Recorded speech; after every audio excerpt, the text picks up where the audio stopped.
তো আমরা এখন হলদিয়া থেকে বেরোচ্ছি নন্দকুমার ব্রিজ। আর এটা তো এই ফ্লাইওভার নন্দকুমারে আশা করি তোমরা সবাই জানো, যারা যারা হলদিয়া থেকে তোমরা কলকাতা থেকে যাও। আর এখন এই মুহূর্তে চলে এসেছি একদম নন্দকুমার চৌরাস্তায়। আর চৌরাস্তায় এই যে দেখো, যারা যারা তোমরা কলকাতা থেকে দীঘা যাও, তো তোমরা এই আইল্যান্ডটা সবাই তোমরা ভালো করে জানো যে এটা হচ্ছে সেই আইল্যান্ড যেখানে দীঘার দিকে যায়। তো দেখো ফাইনালি এই যে ধরলাম, এইটা হচ্ছে দীঘার রাস্তা। তো আমরা এখন যাবো কলকাতার দিকে। তো আমরা এখন জ্যামের মধ্যে রয়েছি, আর আমরা যাব স্ট্রেট কলকাতার দিকে। ফাইনালি এখন এই মুহূর্তে চলে এলাম আর কোলাঘাটে।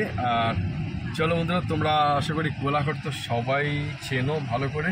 আর দেখো বন্ধুরা, থার্মাল পাওয়ারের চিমনি দেখা যাচ্ছে।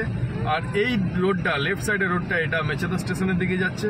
আর আমরা এখন ফ্লাইওভারে উঠে যাচ্ছি, আর এইটা দিয়েই আমরা যাব এখন টুয়ার্ডস কলকাতা। তো দেখো বন্ধুরা, এইটা হচ্ছে সেই ফ্লাইওভার। আর রাইট সাইডে একদম থার্মাল পাওয়ারের একদম বড় বড় চিমনি। কিছুদিন আগে আমি একটা ভিডিও পোস্ট করেছিলাম, সেই ভিডিওতে বলেছিলাম বা দেখিয়েছিলাম যে একটা চিমনি ডিসমেল্টিংয়ের। তো এই সেই চিমনিগুলো দেখো, এটা হচ্ছে কোলাঘাট থার্মাল পাওয়ারের চিমনি। তো ফাইনালি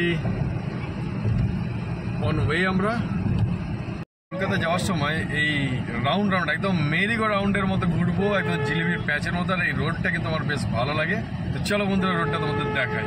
ফাইনালি সেই রাস্তা একদম জিলিপির প্যাচের মতো, একদম রাউন্ড মেরিগো রাউন্ড আমরা ঘুরতে থাকবো। আর এই রাউন্ডটা কিন্তু গাড়ি চালাতে বেশ ভালো লাগে।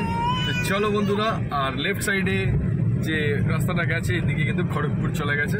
তো আমরা যাচ্ছি যেহেতু কলকাতা। তো এই যে রাউন্ডটা খুব ভালো লাগে। দেখো এই শুরু হয়ে গেল রাউন্ড। দেখো কিভাবে রাউন্ড, দেখো। তো এই রাউন্ডটা নিতে খুব ভালো লাগে। দেখো পুরো একদম পুরো এখনো ঘুরে যাচ্ছি রাউন্ড একদম মেরিগো রাউন্ডে যেন আমরা চড়ছি। তো চলো বন্ধুরা, দেখো এই এখনো রাউন্ড শেষ হয়নি, এই শেষ হবে এবারে।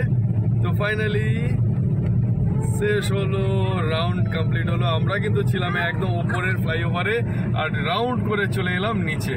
আর এটা এখন যাচ্ছে টুয়ার্ডস কলকাতা। তোমার এই মেরিগো রাউন্ডটা কেমন লাগলো? হ্যাঁ, রাস্তাটা কি সুন্দর না? একদম পুরো রাউন্ড ঘুরছে। হ্যাঁ, চলো বন্ধুরা, এখন আমরা চলে এসেছি একদম শের পাঞ্জাবের কাছে। তো চলো একটু ব্যাক ক্যামেরা তোমাদেরকে দেখিয়ে দিই। সো দেখো বন্ধুরা, এই যে ইন্ডিয়ার ফ্ল্যাগটা দেখতেই পাচ্ছ, আর এটাই হচ্ছে সেই শের বেঙ্গল, শের পাঞ্জাব। দেখো শের পাঞ্জাব আমরা এখন পেরিয়ে যাচ্ছি, যেহেতু এখন দুপুর হয়ে গেছে 12:52। তো লেট না করে আমরা এখন বেরিয়ে যাচ্ছি। বসছে সারা রাস্তা বক করছে। এই দেখো শুয়ে পড়েছে, দেখো গাড়ির মধ্যে। দেখো এই এইখানে কিন্তু অনেকেই ব্লগ করে, অনেকে ভিডিও করে। বিশেষ করে এটা তো নতুন, তো এর সাইডেই একটা যেটা পুরনো রাস্তা, সেইটাতে অনেকে আবার এই রেলের যে ব্রিজটা রয়েছে এখানেও কিন্তু অনেকে বেশ ভিডিও করে। আমি দেখি ভিডিওগুলো, ভালো লাগে। তো ফাইনালি কোলাঘাটের নদী পেরোচ্ছি।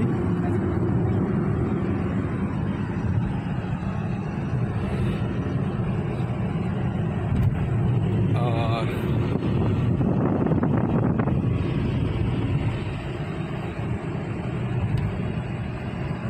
পেরোচ্ছি স্কিপার। আর এটা হচ্ছে দেখো এই স্কিপার। আর স্কিপার এটা কোথায় আছে জানো? এটা বাগনানের মধ্যে। বাগনান পেরিয়ে গেছি, স্কিপার পেরিয়ে গেলাম এখন। আর স্কিপার তোমরা সবাই জানো, এখানে পাইপ কারখানা, পিভিসি পাইপ তৈরি হয়। আর এই বড় ইন্ডিয়ার ফ্ল্যাগটা মানেই স্কিপার এখানে। বন্ধুরা, এর পরের ব্লগটা কলকাতায় ঢুকলে কি পজিশন রয়েছে চলো তোমাদেরকে দেখাবো। তো আজকের মতো এই ব্লগটা এখনই শেষ করছি। দেখা হবে আবার পরের ব্লগে। আজকের মতো tata, bye bye, see you সবাই।